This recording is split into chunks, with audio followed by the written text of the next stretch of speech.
Estamos considerando el libro de los Hechos. Nos encontramos en el capítulo 23 y allí se descubre un tremendo complot para matar a Pablo. Así es de que ahora el apóstol Pablo será llevado preso a Cesarea. Pero hay un punto importante en la carta que el tribuno Claudio Lisias escribe al gobernador Félix en el versículo 27, donde se atribuye: lo libré yo. Vamos a estudiar hoy la pequeña reflexión de el verdadero libertador. ¿Quién te libra? O mejor dicho, ¿quién te salva? Porque la verdad es que en muchos de nuestros días estamos bajo ataque. ¿Quién nos libra? ¿Quién nos ayuda? En cada ataque laboral, en cada ataque de pronto familiar, en cada ataque incluso político o religioso.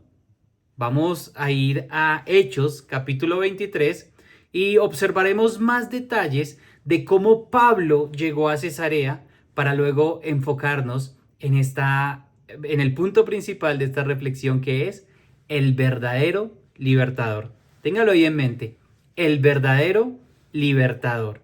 Mira el versículo 23 lo que dice: y llamando a 2 centuriones, mandó que preparasen la hora tercera de la noche 200 soldados, 70 jinetes y 200 lanceros para que fuesen a Cesarea.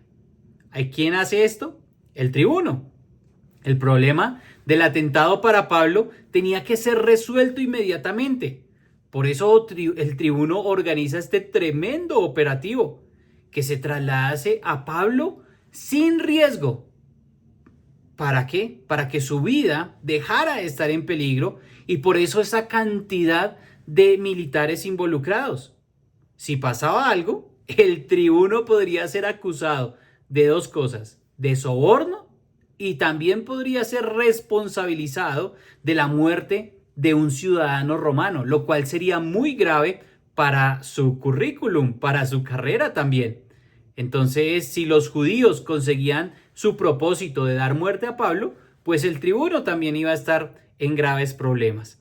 Entonces, mira el versículo 24. Dice: y que preparasen cabalgaduras en que, poniendo a Pablo, le llevasen en salvo a Félix el gobernador, o le llevasen a salvo a Félix. Entonces el prisionero sería llevado ¿a dónde? A Félix el gobernador, a la ciudad residencial de ese gobernador romano, allí en la ciudad donde se alojaba Félix, esto es en Cesarea. Mira el versículo 24 y el versículo 25, dice: y escribió una carta en estos términos: Claudio Lisias, al excelentísimo gobernador Félix, salud.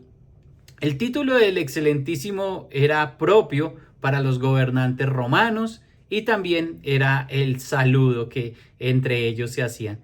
Pero aquí vemos en el versículo 27 lo interesante. Dice el versículo 27, en la carta que escribe el tribuno Claudio al gobernador Félix, dice: a este hombre, aprendido por los judíos y que ellos iban a matar, lo libré yo.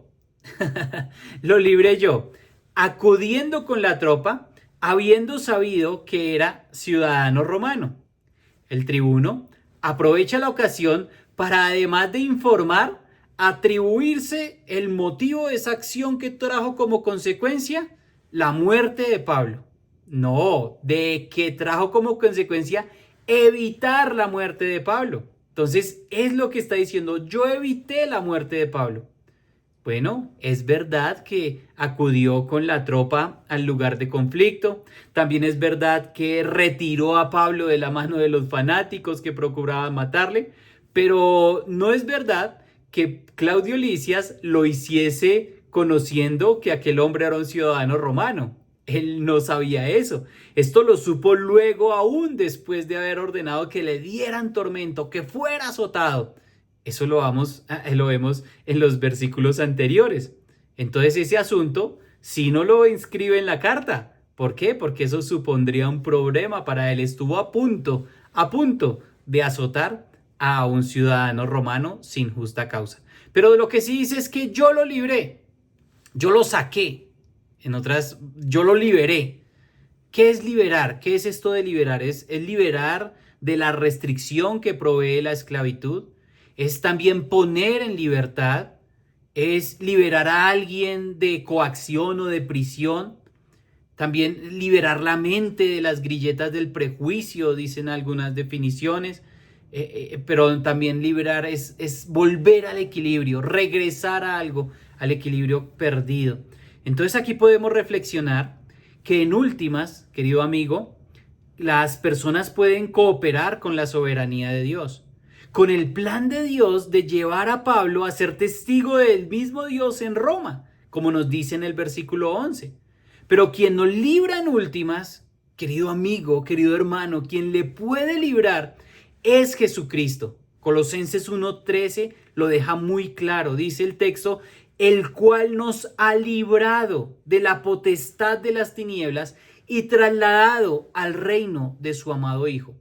Querido hermano, si usted está vacilando, si usted está pensando quién le puede librar de esa situación específica, el texto me dice que el único que nos puede librar de la potestad de las tinieblas, que ya nos libró de la potestad de las tinieblas y trasladado al reino de Jesucristo, su Hijo, es Él, es el Dios eterno.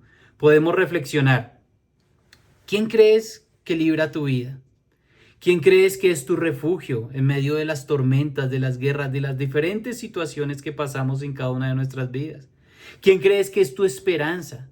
¿Quién te libra de las diferentes situaciones en las cuales tú y yo pasamos?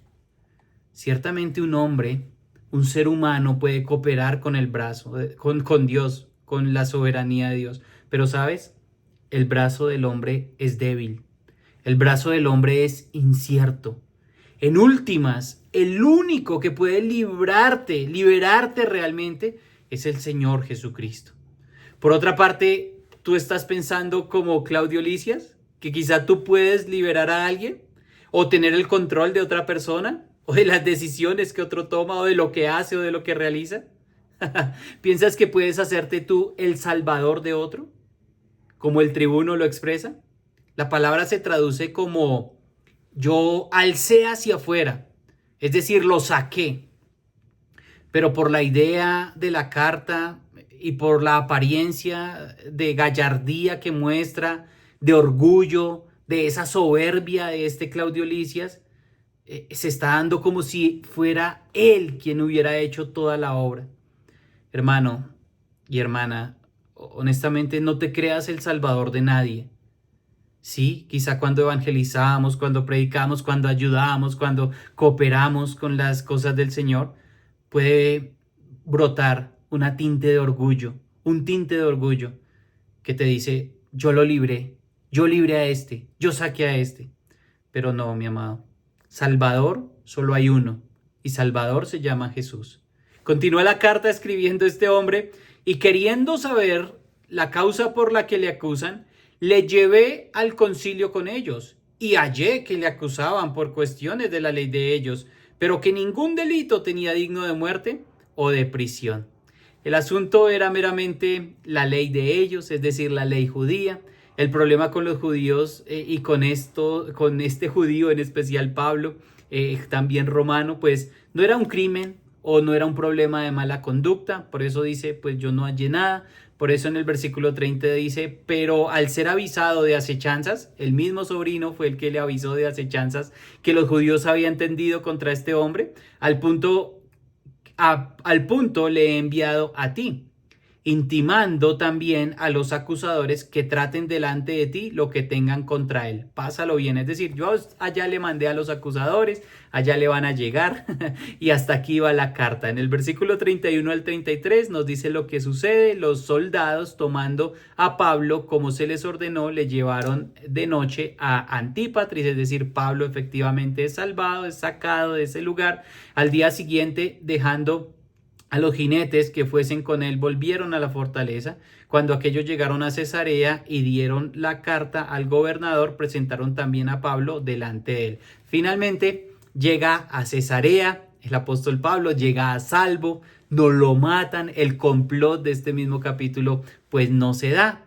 Quién sabe si estos hombres murieron de hambre porque dijeron no comeremos hasta que no le hayamos dado muerte a Pablo. Pues no sucedió porque sencillamente el hombre no tiene control y Dios es quien tiene el control. Así es que es entregada la carta al gobernador, versículo 34, y el gobernador, leída la carta, preguntó de qué provincia era y porque habiendo entendido que era de Cilicia. Sí, Pablo efectivamente era de Tarso, de la provincia de Cilicia, que estaba unida a Siria, cuyo gobernador era el superior a Félix, ¿sí? A esa provincia, el superior al gobernador Félix también tenía bajo control esa provincia y sería algo pequeño, así es de que no tendría que llevarlo ante su superior. Y dice Félix, en otras palabras, yo atiendo este caso. Versículo 35 dice, te oiré cuando vengan tus acusadores, y mandó que le custodiasen hasta el pretorio de Herodes. Así es de que aquí ya se sabe de que Félix es un gobernador que era un hombre que no tenía duda de utilizar cualquier recurso en provecho personal, era firme con las andanzas de los celotes y también era un hombre vengador de una manera muy personal. Así es de que este hombre dice, ¿sabes qué? No te recibo en el momento, no te escucho, te oiré cuando vengan tus acusadores. Pero bueno, amigo, si usted no se ha decidido por Jesús, yo le quiero decir que usted está en un grave problema. Primero, por causa del pecado, el mundo entero, cada ser humano debajo de la tierra, pasó a estar bajo el dominio de Satanás. Y el ser humano vino a estar bajo la potestad de las tinieblas. Pero ¿sabe? Hay una esperanza. Y es que el reino es conquistado por un nuevo Adán. Es quien vence a Satanás. Por eso, como el texto lo dice allí en Colosenses, es Él quien nos puede liberar de la potestad de las tinieblas y trasladar al reino de su amado Hijo, nuestro Señor Jesucristo. Por eso, para usted, querido amigo incrédulo, ponga su confianza en Jesús.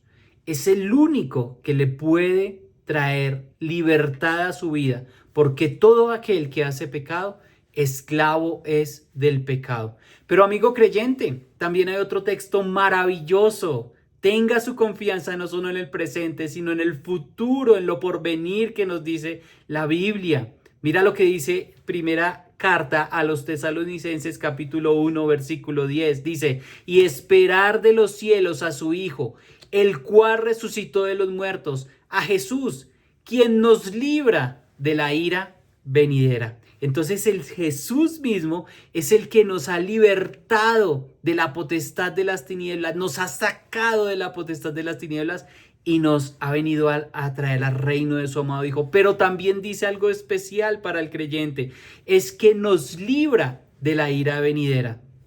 Viene la ira para este globo terráqueo, pero ¿sabe quién nos libra de la ira venidera? El Señor Jesús. El Señor Jesús allí está presto para sacarnos, para libertarnos, para que usted y yo no tengamos que pasar por tribulación y gran tribulación, que son los eventos también futuros que vendrán a esta tierra. Y damos gloria al Señor porque Él es el único que nos libra de la ira venidera. Buen día y bendiciones.